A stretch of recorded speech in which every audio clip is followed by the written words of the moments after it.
നമസ്കാരം. പ്രതിഷേധങ്ങൾക്കൊടുവിൽ ഗവർണർ ആരിഫ് മുഹമ്മദ് ഖാൻ ഇപ്പോൾ തിരുവനന്തപുരത്തെ ഡെന്റൽ കോളേജിൽ എത്തിച്ചേർന്നിരിക്കുകയാണ്. ഇന്നത്തെ പൊതുപരിപാടികളെല്ലാം മാറ്റിവെച്ചിരിക്കുന്നു എന്നാണ് നമുക്ക് മനസ്സിലാക്കാൻ സാധിച്ചിരിക്കുന്നത്.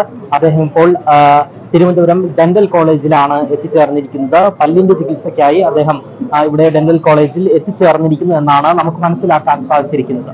3 ദിവസത്തിന് ശേഷം കോഴിക്കോട് നിന്ന് തിരുവനന്തപുരത്ത് തിരിച്ചെത്തിയ ഗവർണർ ആരിഫ് മുഹമ്മദ് ഖാൻ ഇന്ന് തിരുവനന്തപുരത്തെ സർക്കാർ ദന്തൽ കോളേജിലെത്തി. തിരുവനന്തപുരം മെഡിക്കൽ കോളേജ് ക്യാമ്പസിൽ സ്ഥിതി ചെയ്യുന്ന ദന്തൽ കോളേജിലാണ് ഗവർണർ എത്തിയത്. അദ്ദേഹത്തിൻ്റെ സ്വകാര്യ ആവശ്യത്തിനാണ് ഇന്ന് ദന്തൽ കോളേജിലെത്തിയത്. ഇത് പ്രമാണിച്ച് മെഡിക്കൽ കോളേജിലും പരിസരത്തുമെല്ലാം തന്നെ കർശനമായ സുരക്ഷാ സന്നാഹങ്ങളാണ് ഏർപ്പെടുത്തിയിരുന്നത്. നേരത്തെ ഗവർണർ രാജ്ഭവനിൽ നിന്ന് പുറപ്പെടുന്നതിന് മുമ്പ് തന്നെ കവടിയാർ മുതലുള്ള റോഡിലെല്ലാം തന്നെ അതീവ സുരക്ഷാ സംവിധാനങ്ങൾ ഏർപ്പെടുത്തിയിരുന്നു. അതുപോലെ വാഹന ഗതാഗതം നിയന്ത്രിച്ചിരുന്നു.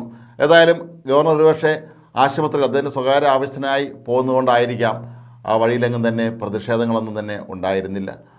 കനത്ത സുരക്ഷാ സന്നാഹങ്ങൾക്കിടയിൽ തന്നെയാണ് അദ്ദേഹം ആശുപത്രിയിലെത്തിയത്. ഗവർണർ ആശുപത്രിക്കകത്ത് ഉള്ള സമയത്ത് തന്നെ അവിടെ ശക്തമായ തോതിൽ പോലീസിനെയും മറ്റും വിന്യസിച്ചിരുന്നു.